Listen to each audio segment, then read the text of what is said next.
Hey Jen, Max Brighton here. Kat and I worked on a video while we drove down from Portland all the way to La Paz, Baja California Sur. We worked on that last week while we were driving, and it turned out like really hard to hear. So here's what it sounded like.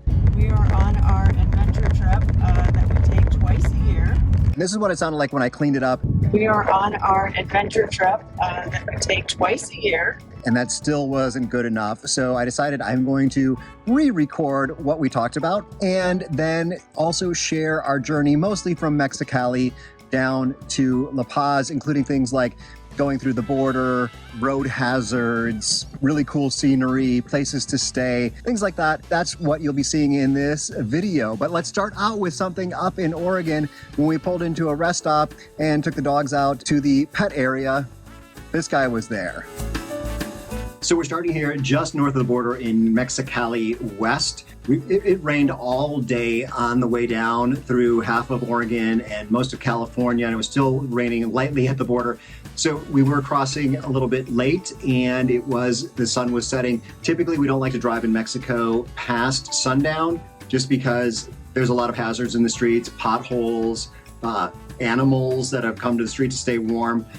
But in the city, those problems aren't quite as big. You're going a lot slower. So it was okay that we arrived a little bit after dark.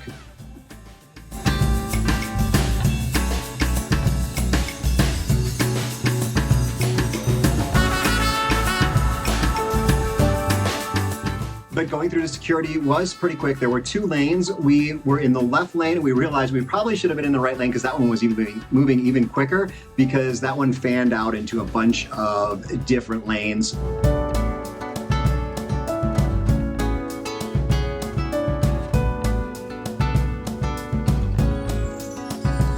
First lane on the left just stayed straight. So choose the right lane if you can. The left lane you'll need to choose if you're going to declare something at customs. So if you drive up here, there's a little off to the left, there's a parking lot where you can go deal with customs. Maybe also, I'm guessing in that same area, possibly immigration. If you need to get an FMM at the border, you might have to stop in that area, or you could ask after you go through. If you talk to one of the guys there that are the customs guys, they'll tell you where to go to get to immigration. There's usually a spot to park there. But pretty much it scanned our car and we got a green light to go. So it was just about 5 minutes in the process to get across the border, and we were waved right on through.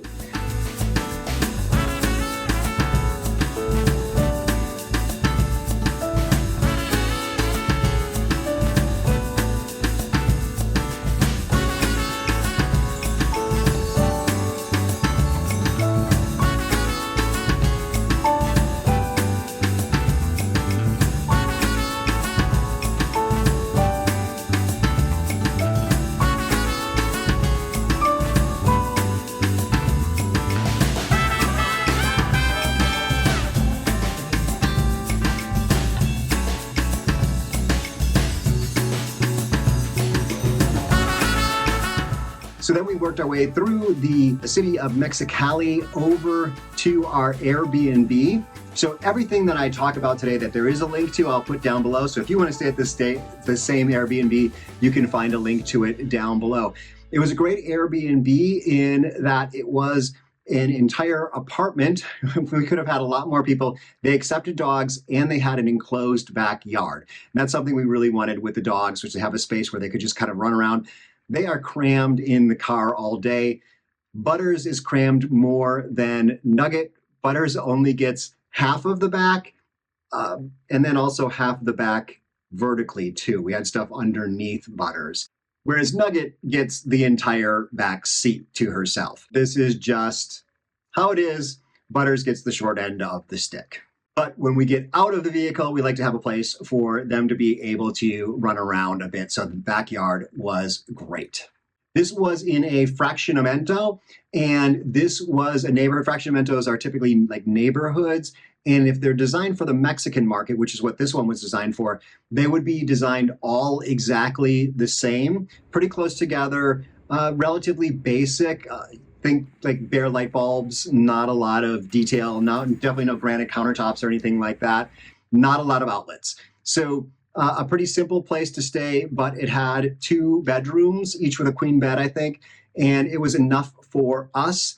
And the neighborhood fraccionamento for the Mexican market, this one was probably built about 30 years ago. And so all the houses would have been exactly the same, but people have changed their houses over time and added gates and put on, and some of them were looking really modern, planted trees, things like that. So everything looked a little bit different than it would have been when it was first built. I noticed also that most places had gates on their garages or into their front yard, even though this was a gated community with security out front. Actually, I had a nightmare because we didn't have a gate where we were parking, and we had stuff on the back of our car, and I actually had a nightmare that someone broke in. But wake up in the morning, no one broke in. Everything was just fine. We loaded up the car, popped the dogs in, and got back on the road pretty early in the morning so that we could make our way down to San Felipe. Now, San Felipe is a great little town. If you can make it there and stop, there's a lot of hotels there, a lot of restaurants, but you definitely want to get gas there. So you want to start out with a full tank of gas in San Felipe, because as you start going south, you could be 250 miles before you hit the next gas station. Same thing if you're going down the Pacific coast of the Baja Peninsula. I think Ensenada might be the last place to get gas before heading south. So always gas up when you see the opportunity.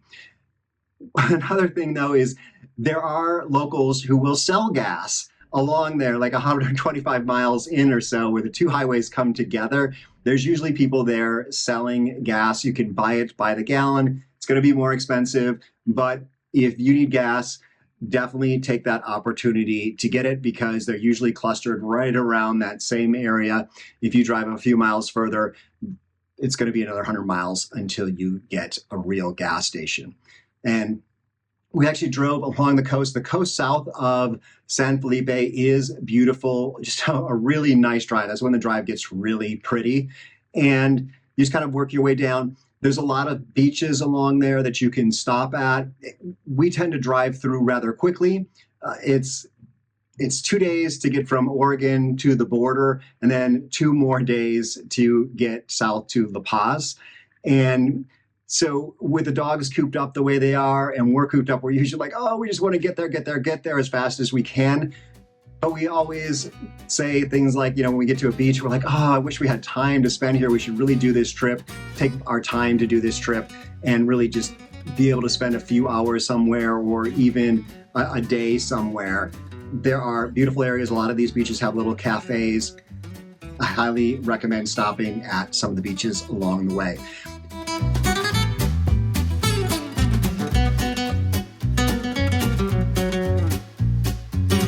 But then you cut across the peninsula and you start to go through a little more mountainous area, some beautiful area that kind of starts to remind me of the Roadrunner. And like, I kind of think that, a rock is going to kind of get pushed down on our car or something in some of these little canyons. And this time the road actually got really pretty bumpy pretty quickly. And there were a lot of potholes. And actually we saw one car that was off on the side of the road that had those low profile tires. They hit one of the potholes that we also hit. They didn't make it through that experience. There are green angels, which are these green pickup trucks that'll come by. It's kind of like AAA for everyone. They'll kind of help you with your car. So there wasn't much we could do to help this person. So either one of those green angels will come by, or a local, someone who can help them would definitely help them. But the roads were a lot worse this time than I've experienced in the past. And I'm not sure if a storm had come through and really damaged the roads and they hadn't patched them up very well. But it was kind of fun driving along, because you would just be like driving all over the road to try to kind of avoid the potholes. And especially when you're driving in a line of cars, you're kind of just following the car ahead of you who's making the choice as to how to get around the potholes. But we tend to drive pretty fast in this area because, as I said, we're trying to get through, and there's not a lot Kat's telling me we don't drive fast. We drive fast. Kat says we drive direct, or we drive fast. There's not a lot going on in these areas, so we're trying to get through to Guerrero, Negro. And speaking of those things that can get you tied up on the road, we saw a coyote right on the edge of the road. We saw there were horses that ran in front of us. 3 horses ran in front of us, actually 1 car ahead of us, and with a cowboy chasing them. And then they came back around the other way, and everyone just slows down. And it's just kind of like, oh, there's some horses running across the road.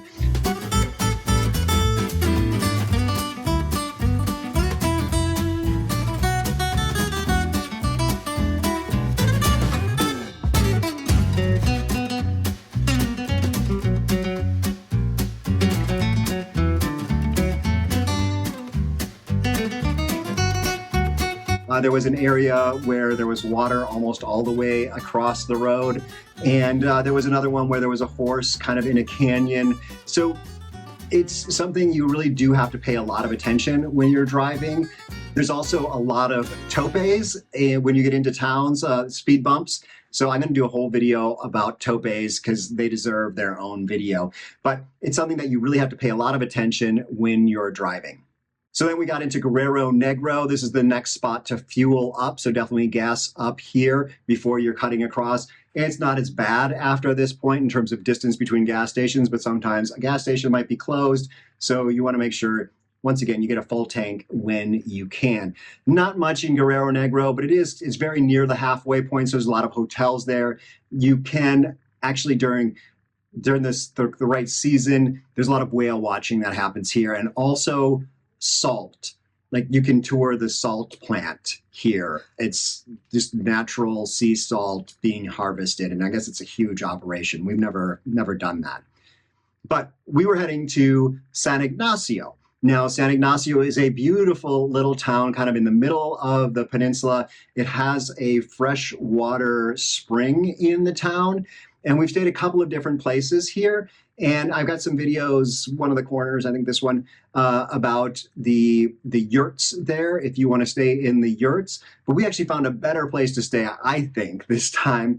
And that was Rancho Espinoza.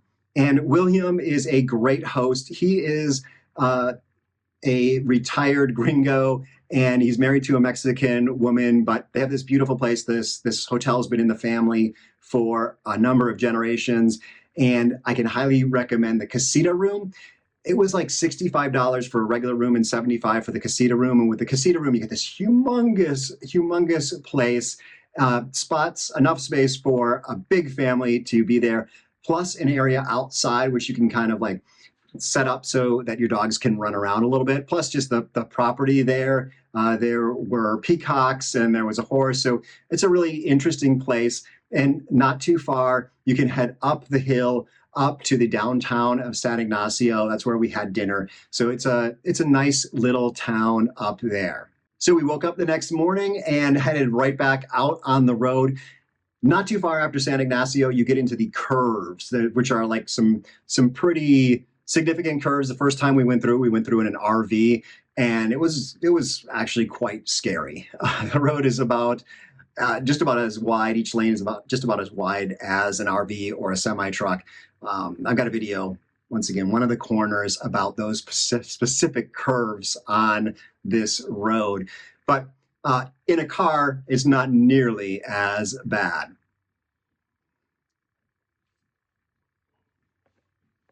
So let's go through some just driving tips. One of the things to note is that left blinkers don't necessarily mean you're turning left.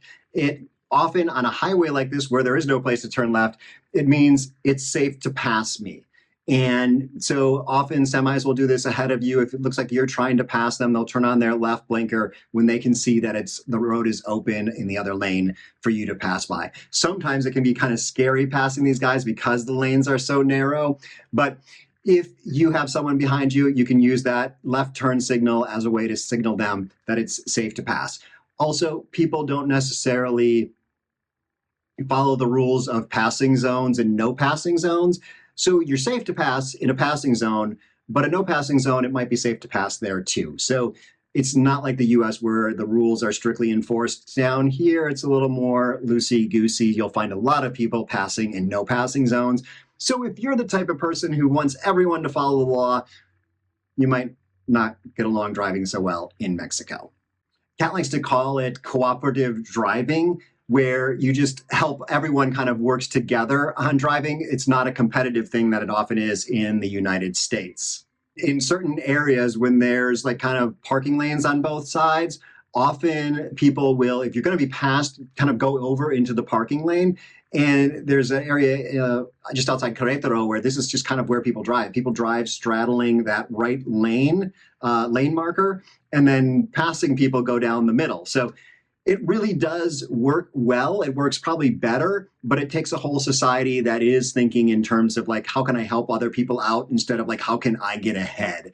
And that's just one of the beauties of Mexico. Another thing is if you slow down unexpectedly, you need to turn your hazards on. I believe that's a law in Mexico, but you'll see people whenever they're slowing down, if the car in front of them just slowed down unexpectedly, put your hazards on. If there's a hazard in the road, if a dog runs across or something and you slow down, put those hazards on. Warn the people behind you that there's some reason that they should be careful and slow down too. Also, flash your headlights or put those hazards on when you pass a hazard. So say like when we passed the horse in the canyon, after that, the next few cars that we saw showing up, we turned on our lights and flashed them. And that just tells them that they need to be watching out. And of course, this happened to us before we got into that canyon. The cars that, I think there were 2 cars that came by and they flashed their lights. And we're like, oh, okay, something's going on up ahead. Let's take it down a notch, slow down. And both of us watching to see what's going on. It could be a herd of goats. It could be something that's fallen in the road. It could be someone's car is broken down in the lane, but it is very cooperative that way. Kat has joined us very, very briefly, but she actually told a story about something that she read about on Facebook, where someone was driving down here and people were flashing their lights. They didn't know what that meant, so they kept driving really fast, came around a curve and hit a cow. So also there was a story, I think it was within the last year, of someone driving down here, driving at night, which is a big no-no. And they came across a pile of gravel in the road. And this was just after the hurricanes. They went past the pile of gravel driving along, and all of a sudden they went off a bridge that was out. That person passed away. So really take it seriously. Driving down here is... when there's a bridge out, there's not necessarily all this caution tape and things like that. If people are working along the side of the road, there might be 1 or 2 cones. Give them a lot of space. Respect these people. They have dangerous jobs, but there's not these safety standards that we see in the United States. It's just a lot more simple down here. Also common if they're doing construction on the road, like we passed by a bridge that was under construction. So they just direct the traffic down onto the side of the road, and you just go down like a dirt path and then get back on the road. It's pretty simple. So we also talked about how we stay busy on this drive, besides trying to make videos that the audio doesn't work out at. We listen to a lot of podcasts. And actually on this one, we were listening to a podcast about the Moscow, Idaho murders. That was a big one. We listened to some other podcasts. One was about the Gainesville murders, which Kat actually lived in Gainesville and was broken into during the time where the Gainesville murderer was murdering. Hidden Brain is another podcast that we really love. I just love that stuff. I could just geek out on Hidden Brain all the time. I noticed a lot of the podcasts were sponsored by BetterHelp. And of course, this channel is sponsored by BetterHelp. So just make sure if you go to BetterHelp, if you'd like 10% off your first month, go to betterhelp.com/almostretired for 10% off. We are up for other suggestions if you have podcasts that you like to listen to, or other things that keep you busy on long stretches of roads like we were on during this trip south. Be sure to leave those down in the comment below. And also be sure to subscribe if you are not already subscribed so that you can get notified of future videos. It really helps us out when you push that button. The first few times that we drove down, maybe the first time, the second time, we were kind of like, desert, but we really started to appreciate the beauty of the desert. So when you go south, you switch into the spot where the cardones start showing up, and these just are these huge Mexican cardone cactuses. They can be hundreds of years old. And it really changes over the seasons too. When the desert gets some water, it really starts to brighten up. And we've really learned to enjoy the juxtaposition of the ocean and the desert coming together.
So let's talk about some of the stuff that we use when on our drive down. So the first thing is a dash cam. I am a huge fan of dash cams. Sometimes you can capture some really cool stuff on it. Actually, I got paid $300 from A&E for capturing a tipping semi on my dash cam up in Portland. So that was pretty cool. But I think when you deal with the police, especially when you go through the border crossings or the checkpoints, having that dash cam, I think, keeps them really honest. So the dash cam that we have actually has 4 cameras on it. So it's kind of looking all over the place. And I haven't had any problems whatsoever with the police or the National Guard, because I think they see that dash cam. And plus, you just have proof of what happened if you were to get in an accident or something like that. So highly recommend a dash cam for driving in Mexico. One thing I guess Kat would maybe recommend, I didn't like it as much, but what is a sat phone or a sat texting device, the Garmin InReach? It allows you to send messages from anywhere in the world. You don't need to have a cell phone signal. A lot of the Baja Peninsula does not have a cell phone signal, so you're not going to be able to connect a cell phone or to the internet, things like that. But with one of these devices, you can connect. So it was probably more important when we had an older RV and it was at risk of breaking down. But yeah, I guess it's up to you. If you think that's something you do charge, I think they charge like a $15 monthly fee, plus you have to buy the device. Something to think about for your drive. Something new for us this year was the net that was hanging behind the driver's seat along the ceiling. We fit a lot of stuff up there, actually, and this was actually really convenient, except sometimes it was hitting the top of my head, and that was a little bit annoying. But this is a great addition to be able to stuff more things into our car. And speaking of stuffing things into the car, the other thing was I got this little step thing that hooks onto your door frame, and that allows me to get up top a lot easier. Actually, I don't step in it necessarily, but I rest my knee on it. But that allows me to get onto the top rack, what are they call those things? Roof box that was up there. That's something new for us this year too.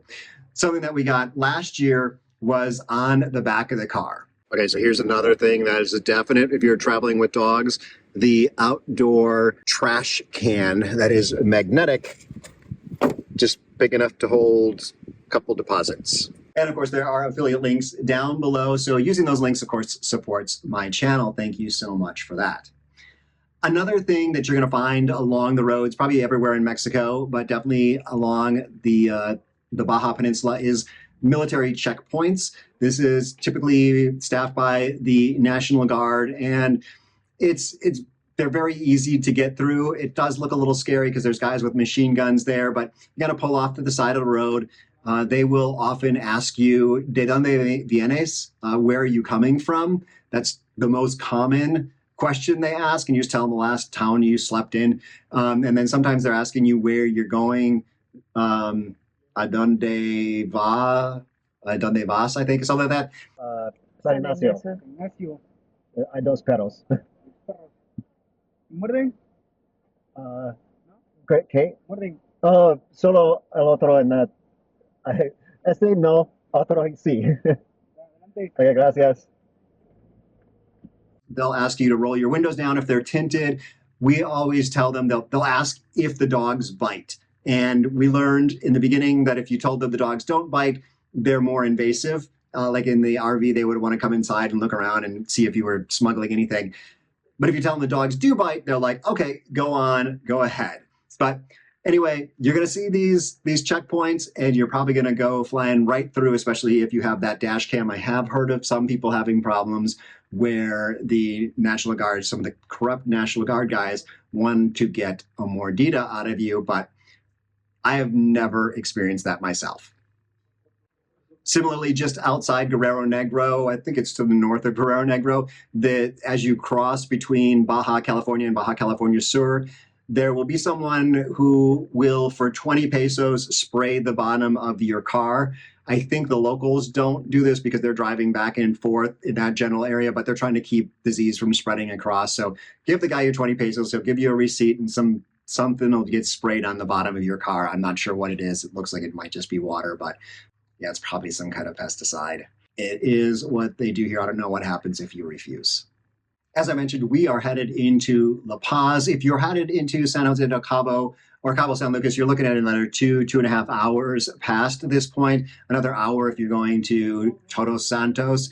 But you really have to be thinking about those, the daylight hours, and also the time of year that you're coming down. So if you're coming down in mid-December, there's going to be a lot fewer hours during the day when there's light, so you might not be able to get quite as far. You might need to stop more often to sleep, versus if you're going around May or something like that, the days are really long and you could go and you drive during the day a lot more. So something to think about.